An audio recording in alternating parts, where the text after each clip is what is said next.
دكات لا ملكيت كافيني ندخل لعقلك. بسم الله. متقدرش تفهم الصوت ممدود بيشكرك على شكرا انقذني.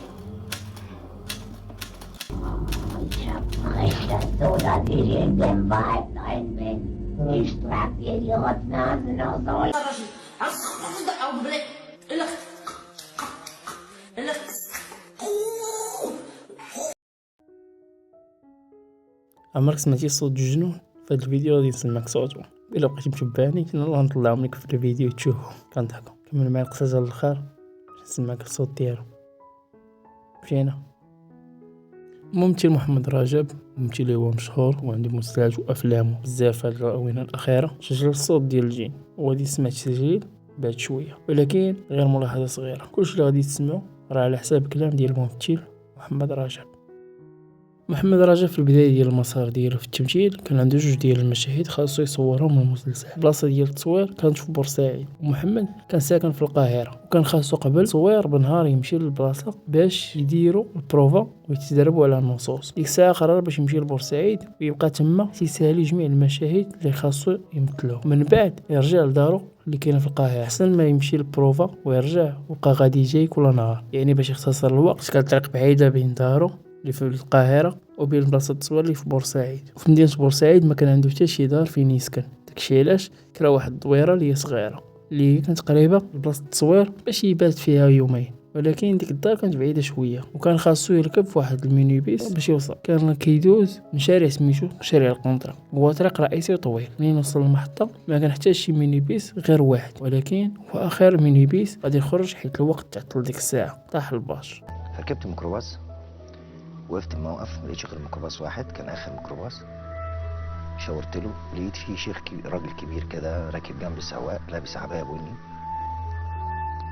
ومعاه سبحة، وفي حد راكب اخر الميكروباص ورا. فرحت جاي قاعد راكب. الوقت تعطل وطريق بورسعيد ما كان فيه حتى شي ضوء الوحيد اللي كان هو الضو ديال المينيبيس. المهم ملي لقى المينيبيس لقى فيها 3 ديال الناس، شيفور واحد كان جالس في الشيفور، واحد كان جالس مورا الممثل محمد رجب. كيقول اول ما ركبت المينيبيس وسلمت عليهم الشيفور رد السلام، ولكن رد هو بارد بحال الا ما بغاش كاع يرد كاع داك السلام. ورثيت البال بلي حتى الراجل اللي كان حدا السائق باين عليه بلي راه كبير في العمر ولابس جلابيه قهويه وشاد السبحه في يديه. الطريق كامل ما كيتحركش بحال متجمد في بلاصتو. اما الراجل اللي ورايا كان غير كيكحل وباين عليه حتى هو كبير ومر. الوقت كيدوز والطريق طويله ومظلمه وعامره شجر. كاع نخرج من المشهد ونبدا نقرا فيه. جبت داك التليفون داك نوكيا بي بدا مضوي وكيقرا في المشهد، كيحفظ باش يوصل يلقاش مشكل في التمثيل. يبدا ديريكت كيمثل بلا ما يبقى يحفظ. في بورسعيد بقى يحفظ، اللهم يستغل الوقت ديال الطريق. كل ما كيتعمق في القراءه كيسمع داك السيد كيبقى يكحب ويزيد في الكحبه. واحد شويه طاح الصف في الارض، هبط كيجمع الصف وردو من داك السيد للشيباني اللي كاين موراه. كل شويه ثاني كيطيحو الفلوس داك السيد يهبط ثاني ويجمع داك الفلوس ويردو من داك الشيباني. وكيما حنا كيوقع لينا كيكون الوسط هو اللي كيجمع الفلوس ديال الناس كاملين. داكشي اللي وقع محمد رجب. داك السيد ضرب ليه على ظهرو بلي كيدور كيعطيه الفلوس، قال ليه عطيه باك الشيفور. وتا محمد رجب جبد ديك الساعه الفلوس ديالو نجيب وحطهم مع فلوس ديال داك السيد عطاهم الشيفور. الشيفور ملي شد الفلوس قال ليه بعصبيه صلي على النبي والساد ورجع ليه الفلوس ديال واحد فيهم. محمد رجب قال بلي راه الشيفور مبغاش ياخد الفلوس من الراجل الكبير اللي وراه حيت باينه فيه انه شيباني ومريض. خدا الفلوس ورجعهم لداك الشيباني مره اخرى. كيقول في ذاك الوقت كانوا في طريق ديال الانطره، هو طريق فيه لاحي مظلم وما فيه حتى شي ضوء. رجع كيقرا في المشهد ديالو. من بعد شويه داك الشيباني قاس ليه في كتفو وقال ليه قول الشيفور يوقف عند الخوصه اللي جايه باش ننزل نشرب واحد الكاس ديال الاتاي. والخوصه عند المصريين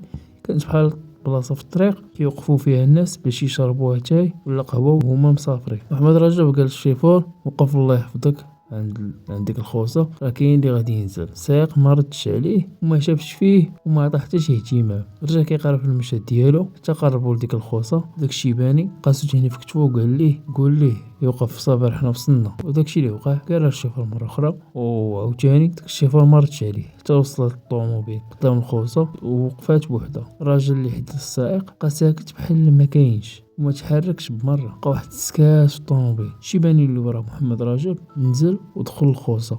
الطوموبيل طفات. من بعد شي ثواني الشيفور شعل الطوموبيل ديمارها وبغى يمشي ويخليه الراجل. محمد رجب قال ليه غاص بغيتي يكمل الراجل الكاس ديالاتي ديالو ويكمل معنا التافير. الشيفور قال ليه لا راه ما غاديش يطلع. قال لي لا راه غالبا يكون مشى. قال لي محمد رجب كيفاش مشى؟ قال لي اسمع مني غالبا يكون مشى. هكا قال عليه محمد رجب والو. قال لي خليني ننزل نشوف داك السيد فين هو، ما غاديش نخليه مورايا. الشيفور كيقول ليه ما تنزلش، ولكن محمد رجب نزل. ملي نزل من الطوموبيل ما لقى لا خوصه لا راجل لا ضو اللي كان كيشوف. فرجعت تاني ابص في الورق بتاعي لقيت العربيه هتدور. قلت له طب استنى يا اسطى بتاع. قال لي لا سيبك انت مالكش دعوه. قلت له بس الراجل طب انا هنزل اشوفه. نزلت ابص لا لقيت خوص ولا لقيت راجل ولا لقيت اي حد. بقى واقف مصدوم لمده ديال الثواني ما فهم والو. قال كنت باغي نجري ونركب في الطوموبيل، ولكن كان شي حاجه كتمنعني، شي حاجه كتشدني للور، وانا ما قادر لا نتحرك لا ندير حتى شي خطوه. مني بغيت نرجع للمينيبيس حسيت بحال شي حاجه كتشدني من ظهري. كنت كنمشي غير بشويه وانا باغي نجري. الجسم ديالي كان بدا كيترعش. ملي وصلت للمينيبيس وركبت الشيفور تحرك. كيقول ما بغيتش نسول حتى شي واحد حيت كنت خايف نسمع شي حاجه انا ما بغيتش نسمعها. واصلا الشيفور ما تكلمش بمره بحال ما وقع والو. الراجل اللي حدا الشيفور بقى متجمد في بلاصتو ما كيتحركش. طرق كامله وانا متوتر وكانت العاد وما مصدقش اللي وقع قدام عيني. وهما غاديين في الطريق شاف نفس الراجل اللي نزل عند الخوصه كيدوز من وسط الطريق. المينيبيس كانت قريبه غادي تضربو. محمد رجب غوت للشيفور وقال له رد البال، ولكن المينيبيس ضربت داك السيد. محمد رجب هبط ديك الساعه كيجري يشوف داك السيد ويكون وقعت ليه شي حاجه. ملي يهبط ما لقى حتى واحد بحال المينيبيس ما ضربات حتى واحد. الشيفور بدا كيتعصب وكيقول ليه واش غادي تركب ولا نمشي بوحدي. محمد رجب ما كان فاهم والو. ملي رجع المينيبيس بدا كيفكر، بدا كيربط الاحداث. الراجل اللي حدا الشيفور ما تحركش وما ردش السلام. الراجل اللي وراه ما خداش منه الاجره. من بعد اختفى ومن بعد ضربوه وهو ما كاينش اصلا. حس باللي راه هاد النهار يمكن اخر نهار في حياته. بقى كيفكر حتى وصل للبلاصه اللي بغا. النهار داز صعيب تسالى الحمد لله. غد ليه كان عنده التصوير مع مي عز الدين وبشرى في بلاصه بحال السوق. ملي جا وقت الاستراحه كان كيشرب اتاي وكيشوف الملامح اللي حداه والناس كيتفرج. صدفه شاف واحد الراجل جالس قدام المحل في كرسي وكيكمل الشيشه، وكان نفس الراجل اللي كان جالس حدا الشيفور. مشى عنده حيت الواقعه باينه راه دازت على نهار واحد. وعلاش بقى عاقل عليه؟ حيت ملي طلع المينيبيس عرف السيد شافو، ومنين دخلوا في ذاك السيد الاخر داك الشيباني عوض باش يشوف يك ما وقعت ليه شي حاجه. ملي كان راجع ثاني المينيبيس شافوه مباشره، يعني شافوه من الجناب وشافوه مباشره، يعني حفظ وجهه مزيان. وداك الشيء نيت اللي دار مشى ديريكت عند داك السيد. قال لي السلام عليكم الحاج. السيد رد عليه السلام. قال لي الراجل اللي ضربنا البارح واللي نزل وما لقيناش شنو قصته. ولد داك الحاج نقص في الهضره وقال لي اش من البارح واش من الطوموبيل واش من المينيبيس اش كدوي. قال الطوموبيله ديال الحاج راه قدام المحل واصلا ما كيركبش في المينيبيسات. زيد عليها البارح الحاج كان في الخدمه نهار كامل وما خرجش من المحل. محمد رجب فهم البلان وقرر انه يمسح هذاك النهار من راسه، ولكن من بعد وقعت حاجه خلاته يتاكد ان اللي وقع حقيقي ماشي كيتخايل. كان مولف يسجل اي فكره كتجي في بالو واحد الكاسيت صغير داير بحال MP 3 ومشجع للقدام. من بعد شهر بالضبط من اللي وقع في المينيبيس قرر يخرج داك الكاسيت باش يسجل شي حاجه جديده. جاتو فكره ديالها. فكر داك الكاسيت كان دايرو في الشنطه اللي كان مسافر بها لبورسعيد. جبت الشنطه من فوق الماريو وفتحها وخرج داك الكاسيت، وفجاه التسجيل خدام بوحدو. بان لي انه كيسجل. المشكل ان الكاسيت كان خدام شهر كامل، وكيفاش اصلا دوك الحجرات بقاو صابرين هاد الشهر كامل ما خدامين، والصوت اللي تسمع هو هذا. صوت مامته باش تفهم حاجه. شكرا. مش قادر احدد الصوت. ما تقدرش تفهم صوت مامته. بيشكرك على شكرا انقذني. على ايه؟ اشكرك على ايه؟ صوت مين ده؟ مش عارف. ده صوت الراجل اللي كان قاعد ورا ولا الراجل اللي قاعد قدام؟ ولا سواق. يشبه صوت مين فيهم؟ ما اقدرش احدد. شكون اللي شغال اصلا هاد الصوت؟ السؤال الاهم ديال من هاد الصوت هذا اللي كاين في هاد الكاسيت، واش فعلا ممكن شي حاجه توقع بحال هكا؟ واش ممكن تسمع اصوات بحال هذه وتكون حقيقيه، ولا صعيب يوقع شي حاجه بحال هكا؟ غادي تقول لي لا ما يمكنش شي صوت بحال هكا يتسجل ويتسمع، ولكن نشوف شنو وقع مع أناليس ميشيل. إلا ما كنتيش عارف أناليس ميشيل، هي راه بنت كتالوكية كانت عايشة في ألمانيا في واحد المنطقة، وكانت بنت عادية بحال أي بنت تكبرات ودخلت الجامعة وسكنات في السكن الجامعي. من تما حيت تبدلت 180 درجة، كانت كتجلس عادي مع صحاباتها وعلى غفلة كتبدا ترتعش دير تصرفات غريبة، اللي كيخلع أن صوتها كان كيتبدل، وكانت كتشوف البنات اللي حداها بوجوه الشياطين. وزيد على هادشي كانت كتفقد السيطرة على بزاف ديال الأجزاء ديال الجسم ديالها، وكدير حركات لا إرادية. الموضوع تطور حتى رجعوها والديها من السكن الجامعي ومنعوها ترجع للكلية. بداو كيعرضوها على أطباء نفسيين يقولوا أنها كتقول أن الناس اللي حداها بوجوه ديال الشياطين، ولكن ما كان حتى شي حل. الأطباء قالوا بلي راه عندها الصرع، ضروري تدخل للسبيطار. بداكشي اللي وقع، دخلت للسبيطار لشهور طويلة، ولكن ما كان حتى تحسن لا بالادويه لا بالعلاج. الحاله ديالها بقات كتدهور حتى ولات كتاكل دوك الحشرات اللي كتبقى تصيد. التصرفات ديالها ولات غريبه بزاف. قرروا والديها يديوها للكنيسه، حيت قالوا ان داكشي اللي فيها ارواح شريره، وداروا ليها جلسه طرد الارواح. الجلسه الاولى داك القيس سولها شكون انت، تكلم هذا الملعون. البنت طاحت، خرج منها صوت اللي هو صوت غليظ، صوت ديال الراجل ماشي صوت ديال البنت، وقال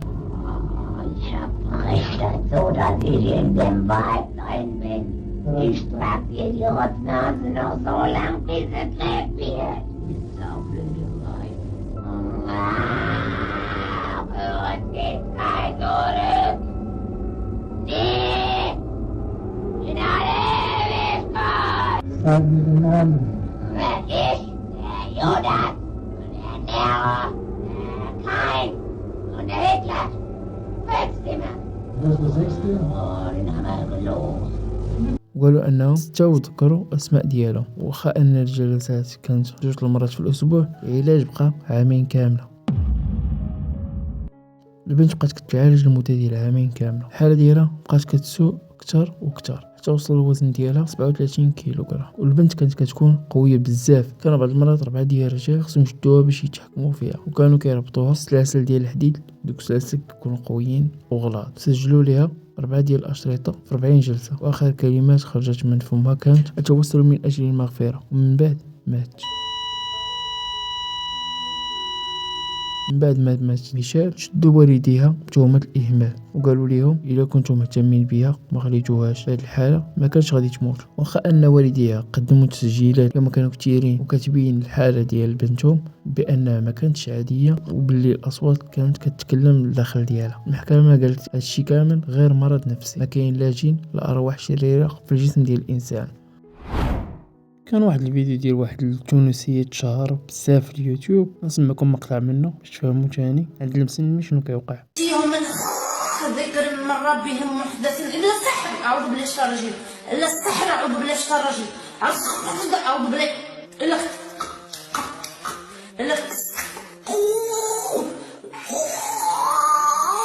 وهم يلعبون. وصلنا لآخر الحلقة، وغنخليكم سؤال اللي هو مفتوح: واش الأصوات هما فعلا دليل على حضور الجن، ولا كاين شي تفسير آخر مازال بزاف ديال الناس ما فاهمينوش؟ اللي مؤكد هو أن بزاف ديال الوقائع كتخلي الإنسان محتار بين ما هو روحي ونفسي وغامض.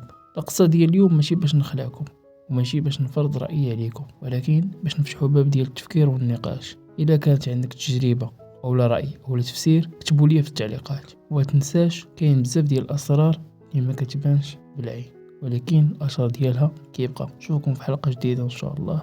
كان معكم خوكم خفاش صاريز.